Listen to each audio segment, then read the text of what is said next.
예, 오늘은 마태복음 5장 13절로 16절을 통하여서 착한 행실의 은혜를 누리자 하는 내용으로 함께 은혜 받겠습니다.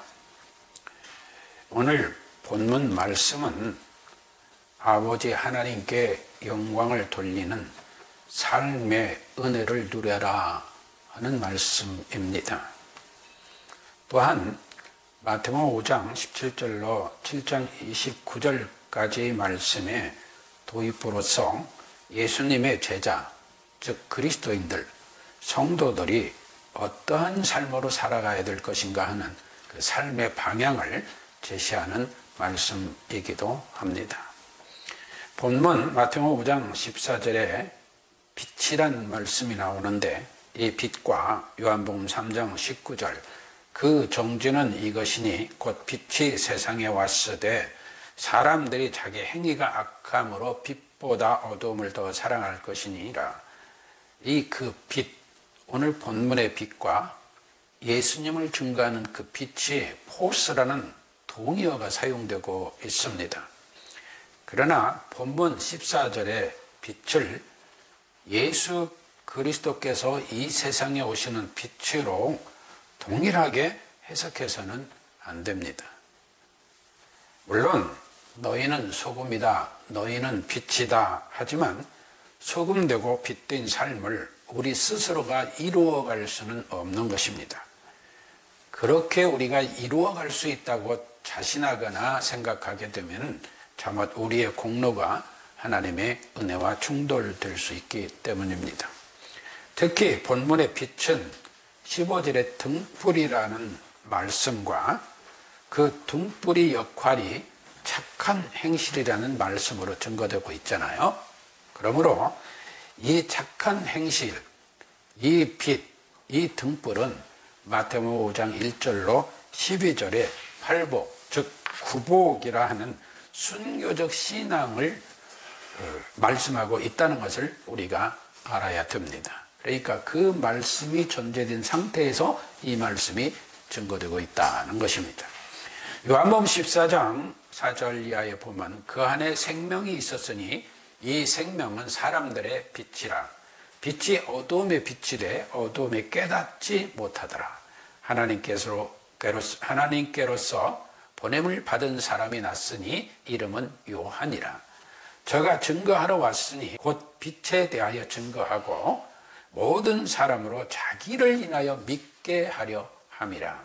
그는 이 빛이 아니요 이 빛에 대하여 증거하러 온 자라 하는 말씀에서 우리는 세례 요한이 빛이 아니라 빛에 대하여 증거하러 온 자라 라고 말씀하는 것 같이 우리 삶도 그러한 삶이 되어야 된다는 것을 요구하고 있는 말씀이라고 우리는 본문을 이해하면 좋겠습니다. 베드로전서 2장 12절에 보면 너희가 이방인 중에서 행실을 선하게 가져 너희를 악행한다고 비방하는 자들로 하여금 너희 선한 일을 보고 권고하시는 날에 하나님께 영광을 돌리게 하려 함이라 했습니다. 그러므로 우리는 팔복, 아니 구복에서 핍박을 받은 자 또는 핍박을 받는 자 등이 있을지라도 천국 백성의 복을 누리는 자의 삶이 어떠해야 하는가에 대한 말씀으로 은혜를 받습니다. 곧 하나님께 영광된 일은 믿지 않는 자들이 천국 백성의 삶을 보고 하나님께 돌아오게 하는데 목적이 있다는 것입니다. 이는 성자 하나님께서 인자로 이 세상에 오신 목적이기도 합니다. 따라서 어둡고 기쁜 세상에서 부름받은 자들, 성도들은 고난도 기뻐하며 즐거움으로 나아가며 살아야 합니다. 앞서간 믿음의 선배들을 따라가는 마음으로 또한 주님 오시는 그날을 예비하는 삶을 살아야 합니다. 대요리문답 문 1에 보면은 또 소위문답도 동일하게 있습니다. 사람의 첫째 되는 목적은 무엇인가? 라는 질문을 던질 때 사람의 첫째 되는 목적은 하나님을 영화롭게 하고 영원토록 하나님을 온전히 즐거워함이라 하였습니다. 그런가 하면 하이델베르그 요리문답 제1주일 제1문에 사나 죽으나 당신의 단 하나의 이유는 무엇입니까? 사나 죽으나 당신의 단 하나의 이유는 무엇입니까? 하는데 답은 나는 나의 것이 아니요. 나는 나의 것이 아니기 때문에 사나 죽으나 몸과 영혼이 모두 나의 신실하신 구주 예수 그리스도의 것입니다. 라고 고백합니다. 주께서 보배로운 피를 흘려 나의 모든 죄값을 치러 주셨고 마귀의 권세로부터 나를 자유롭게 하셨습니다. 또한 하늘에 계신 나의 아버지의 뜻이 아니고는 나의 머리카락 하나라도 나의 머리에서 떨어지지 않는 것과 같이 주님께서 나를 항상 지켜주십니다. 라고 있습니다. 어제는 김우숙 권사님 병원 신방을 마치고 시흥에서 친구 목사님을 만나서 식사 대접을 받고 왔는데 거기 가서 사모님이 나보러 머리털이 없다고 나보러 문어대가리래요. 문어대가리. 아이고 사람 많은데 문어대가리. 그러나 머리털 하나까지도 하나님께서 허락지 아니면 떨어지지 않는다. 그와 같이 하나님께서는 우리를 항상 지켜 보호해 주신다는 것입니다. 실로 모든 것이 협력하여 나의 구원을 이루어 주신다는 것입니다. 내가 주님의 것이기에 주께서 성령으로 말미암아 내게 영원한 생명을 보증하시고 지금부터 나의 온 마음을 다하여 기꺼이 주를 위하여 살도록 인도하십니다. 이렇게 되어 있습니다. 그런데 말입니다. 우리는 고난과 핍박의 현장에서 욕망이 앞서게 되면 죄와 타협하게 되고 그럴 때 내가 그 핍박과 고난의 현장에서 나는 아니요! 라고 외칠 자가 과연 얼마나 있을까 의문을 갖게 됩니다. 생명의 삶 1987년판 11월호에 이러한 예화가 있습니다. 뉴욕 거리에서 풍선을 파는 한 남자가 있었는데 그는 상품을 팔기 전에 손님을 끄는 방법을 알고 있었습니다. 그는 하얀 풍선에 수소를 가득 채워 높이 띄워 올립니다. 다음에는 빨강 풍선, 노란 풍선 등을 차례로 띄웠습니다. 그의 머리 위에 빨강, 노란, 흰색, 파란 풍선이 또 있었습니다. 어린 아이들이 풍선을 살려고 몰려들었겠죠. 그런데 풍선들을 올려다보고 있던 한 흑인 소년이 머뭇거리며 풍선 장수에게 물었습니다. 아저씨, 까만 풍선도 다른 것들처럼 저렇게 뜰 수 있나요? 풍선 장수는 지혜롭게 대답했습니다. 물론이야. 꼬마야, 풍선이 뜨는 원인은 풍선의 색깔에 있는 것이 아니라 풍선 안에 있는 내용물 때문이란다. 그렇습니다. 하나님의 도우시는 능력에 따라서 우리의 삶이 성공적으로 이끌 수도 있고 그렇지 않을 수도 있습니다. 우리가 목표를 달성하느냐 못하느냐는 성령님의 도우심과 그 힘에 달려 있습니다. 라는 내용입니다.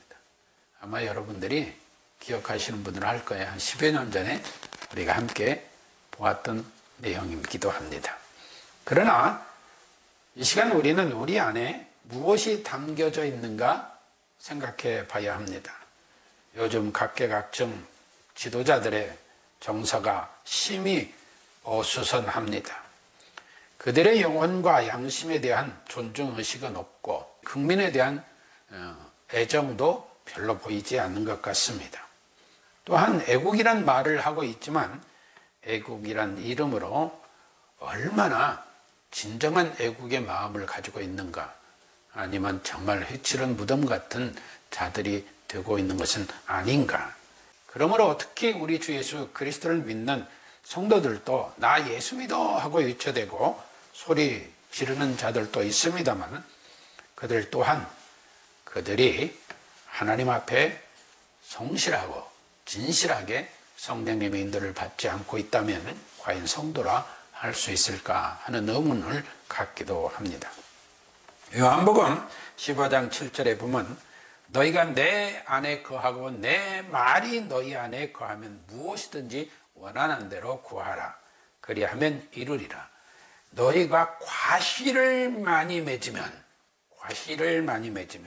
내 아버지께서 영광을 받으실 것이요 너희가 내 제자가 되리라. 이게 뭐예요? 성령의 열매가 있고 그런 삶을 살아가는 자들을 통하여 하나님께서는 영광을 거두신다는 거예요. 아버지께서 나를 사랑하신 것 같이 나도 너희를 사랑하였으니 나의 사랑 안에 거하라. 이 말은 예수님이 우리를 사랑하시는 사랑 안에 거하라 하니까 사랑만 받으면 되가 아니라 그와 같은 사랑의 실천의 삶을 사는 삶이 예수 그리스도의 사랑 안에 거하는 것이라는 말씀이에요. 우리가 오늘 본문 13절에 보면 너희는 세상의 소금이니 소금이 그 맛을 잃으면 무엇으로 짜게 하리요? 후에는 아무 쓸데없어 다만 밖에 버리워 사람에게 밟힐 뿐이니라 했습니다. 소금은 정화, 정수 등의 역할도 하지만 맛을 내는 필수적인 물질이기도 합니다.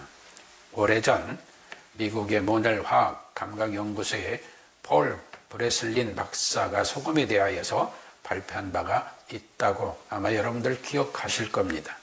이때 소금은 쓴맛을 상쇄시키는 작용을 하고 소금은 음식을 정화시키기도 하며 소금은 신선한 맛을 내게 한다라고 발표하였습니다. 다시 말하면 쓴맛을 억제하여 단맛을 더욱 강화시키는 것이 소금이라는 것입니다. 그러나 성경은 하나님의 구원하심의 말씀의 비유로 소금을 쓰고 있습니다. 엘리야 승천 후에 엘리사가 여리고성에 이르렀을 때 그 성 사람들이 엘리사에게 고하되 우리 주께서 보시는 바와 같이 이 성읍의 터는 아름다우나 물이 좋지 못하므로 토산이 익지 못하고 떨어지나이다 라고 합니다. 이때 엘리사가 가로되 새 그릇에 소금을 담아 내게로 가져오라 하매 곧 가져온지라 엘리사가 물 근원으로 나아가서 소금을 그 가운데에 던지며 가로되 여호와의 말씀이 내게 이 물을 고쳤으니 여호와의 말씀에 내가 이 물을 고쳤으니 이게 하나님께서 그 물을 고치셨다는 거예요. 이를 쫓아 다시는 죽음이나 토산이 익지 못하고 떨어짐이 없을지니라 하셨느니라 했습니다. 그 물이 엘리사의 말과 같이 고쳐져서 오늘날에 이르렀더라. 이게 소금이 물을 고치는 걸 끝나는 게 아니라 그를 먹고 생활하는 인간의 생명을 구원하는 요소이기도 하다는 거예요. 즉 하나님께서 은총을 베풀어 주셔서 저주를 새롭게 하신다는 의미이기도 합니다. 특히 소금은 하나님의 언약이라고도 하고 그래서 소금 언약이라고도 표현을 합니다. 골로새서 4장 3절 이하에 보면 또한 우리를 원하여 기도하되 하나님이 전도할 문을 우리에게 열어주사 그리스도의 비밀을 말하게 하시기를 구하노라. 내가 이것을 인하여 매임을 당하였노라. 그리하면 내가 마땅히 할 말로써 이 비밀을 나타내리라. 의인을 향하여서는 지혜로 행하여 세월을 아끼라. 너희 말을 항상 은혜 가운데서 소금으로 고르게 함같이 하라. 그리하면 각 사람에게 마땅히 대답할 것을 알리라 했습니다. 다시 말하면 전도할 때도 소금을 고루함과 같이 하라는 거예요. 아무 말이나 그냥 아무 말 잔치나 해가지고 전도한다고 그러지 말라는 거예요. 빛 또한 16절에 보면은 이같이 너희 빛을 사람 앞에 비추게 하여 저희로 너희 착한 행실을 보고 하늘에 계신 너희 아버지께 영광을 돌리게 하라 하였는데 빌립보서 2장 15절 이하에 보면 이는 너희가 흠이 없고 순전하여 어그러지고 거스리는 세대 가운데서 하나님의 흠없는 자녀로 세상에서 그들 가운데 빛들로 나타내어 생명의 말씀을 밝혀 나의 다름질도 헛되지 아니하고 수고도 헛되지 아니하므로 그리스도의 날에 나로 자랑할 것이 있게 하려 함이라고 사도 바울은 증거하였습니다. 그런가 하면은 계시록 19장 17절에 보면은 우리가 즐거워하고 크게 기뻐하여 그에게 영광을 돌리게 어린 양의 혼인 기약이 이르렀고 그 아내가 예비하였으나 그에게 허락하사 빛나고 깨끗한 세마포를 입게 하셨은즉 이 세마포는 성도들의 옳은 행실이로다. 성도들의 옳은 행실이로다. 오늘날 우리 그리스도인들이 우리나라의 여러 가지 사건으로 인하여서 과연 내가 그리스도인으로서 지금 행하고 있는 것, 말하고 있는 것, 이런 모든 것들이 하나님이 보시기에 옳은 행실일까? 돌아봐야 될 줄로 압니다. 사랑하는 성도 여러분, 성령의 열매로 하늘에 계신 너희 아버지께 영광을 돌리게 하는 은혜를 누리라고 하는 말씀대로 우리가 살아가게 될 때에 우리는 하나님이 기뻐하시는, 즉 착한 행실로 하나님께 영광을 돌리는 삶이 되어지게 될 줄로 믿습니다. 시편 기자는 시편 100편에 이렇게 말씀했습니다. 시편 100편을 잠깐 열어보시겠습니다. 100편을 다 열어보세요. 새겨서 보시기 바랍니다. 온 땅이여 여호와께 즐거이 부를지어다. 기쁨으로 여호와를 섬기며, 이게 하나님을 섬길 때 기쁜 마음으로 섬기라는 거예요. 그리고 노래하면서 그 앞에 나아갈지다. 지어다. 우리 지난주에 기뻐하며 즐거워함으로, 그러니까 너무 기뻐서 막 춤을 추며 하나님을 찬양하는 것과 같은 그 말씀이에요. 여호와가 우리 하나님이신 줄 너희는 알지어다. 그는 우리를 지으신 자요. 오늘 우리가 하이델베르크에서 본 것 같이 하나님이 우리를 지으시고 우리가 하나님께 선택받은 자로 하나님의 것이라는 거예요. 우리는 그의 것이니 그의 백성이요 그의 기르시는 양이로다. 감사함으로 그 문에 들어가며 감사함으로 그 궁정에 들어가서 그에게 감사하며 그 이름을 송축할지어다. 대저 여호와는 선하시니 그 인자심이 영원하고 그 성실하심이 대대에 미치리로다. 하나님이 선하시고 인자하시고 예수 그리스도 안에서 그 사랑 안에 거하는 우리라면 우리 역시 선하고 인자함으로 그리스도께 받은 사랑을 실천하며 살아가야 된다는 거예요. 그래서 히브리서 기자는 히브리서 6장 9절 이하에 이렇게 기록합니다. 사랑하는 자들아, 우리가 이같이 말하나 너희에게는 이보다 나은 것과 구원에 가까운 것을 확신하노라. 하나님이 부리지 아니하사 너희 행위와 그 이름을 위하여 나타낸 사랑으로 이미 성도를 섬긴 것과 이제도 섬기는 것을 잃어버리지 아니하시느니라.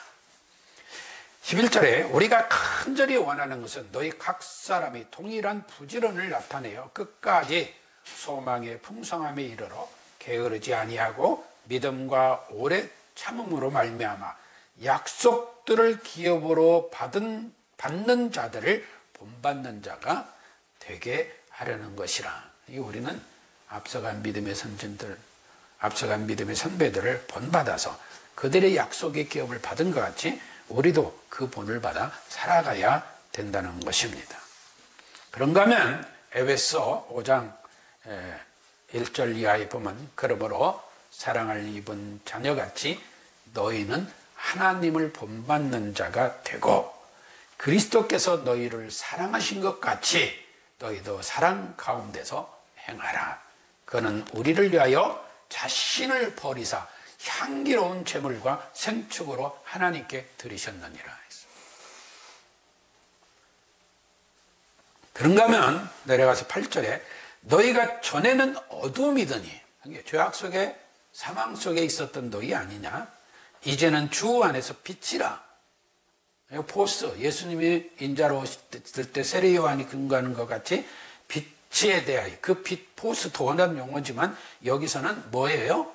등불과 같은 착한 행실의 빛을 얘기하는 거예요. 그래서 이제는 주 안에서 빛이라, 빛의 자녀들처럼 행하라. 그러니까 너희가 예수 그리스도 안에서 하나님의 자녀들 아니냐, 성도 아니냐, 그리스도인 아니냐, 그러면 그 하나님의 자녀들처럼 행하라 이 말이에요.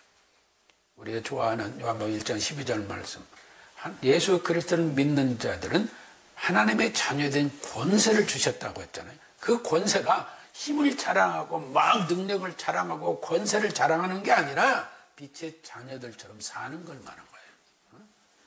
그래서 빛의 9절에 빛의 열매는 모든 착함과 의로움과 진실함에 있다. 여러분 착하시나요? 여러분 의로워요? 여러분 진실하세요? 성령의 도우심으로 이런 열매 안에 살아가는 우리가 되어지면 그로 인하여 하나님께 감사와 즐거움으로 기쁨으로 찬양하며 살게 될 줄로 믿습니다. 사랑하는 성도 여러분, 예수님의 보배로운 피로 우리는 세상의 소금이 되었어요. 예수께 받은 은혜로 세상에 본을 보이며 살아야 합니다. 그리스도께 부름받은 세상의 빛이 된 자들이라면 예수께 받은 복음의 빛을 세상에 비치는 은혜를 누리며 살아야 될 줄로 믿습니다. 주 예수 그리스도의 은혜로 우리가 구원받았다면 선한 행실로 어둡고 깊은 세상의 죄악에 매여 사는 사람들에게 예수 그리스도를 증거함으로 예수 그리스도를 믿고 하나님께 영광을 돌리게 하는 삶의 은혜를 누리며 사는 우리가 되어집시다. 아멘.